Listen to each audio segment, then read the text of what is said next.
అయితే 10 సంవత్సరాలు బీఆర్ఎస్ ఈ ప్రాజెక్టుని సాగదీసిందని చెప్పి నిన్న గౌరవ ముఖ్యమంత్రి గారు ఏవైతే విమర్శలు చేసినారో అవి మాత్రం నేను తీవ్రంగా ఖండిస్తా ఉన్నాను.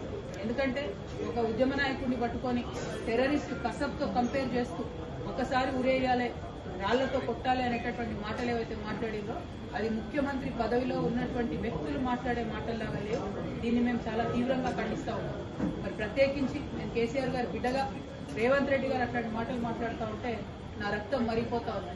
ఎందుకోసం అంటే చేసినటువంటి ఉద్యమం, చేసినటువంటి త్యాగం, వచ్చినటువంటి రాష్ట్రం డెఫినెట్ గా కేసీఆర్ గారి ఉద్యమ ఫలితమే.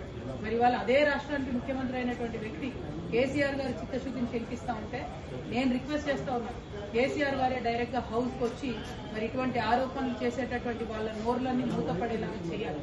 ఎందుకంటే సోర్స్ జూరాల నుంచి శ్రీశైలం ఎందుకు మార్చారు అనేది కేసీఆర్ గారికే బాగా తెలుసు.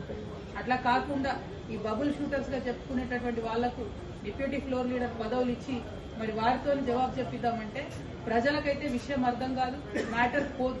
మరి బబుల్ షూటర్ల వల్లనే ఈ ట్రబుల్ అంతా వచ్చింది. ఈ బబుల్ షూటర్ల వల్లనే మొదటి ప్యాకేజ్ దెబ్బపడ్డది. ఈ బబుల్ షూటర్ వల్లనే పాలమూరు రంగారెడ్డి లాంటి ప్రాజెక్టులు చాలా పెద్ద ఎత్తున ఇబ్బంది పడ్డాయి.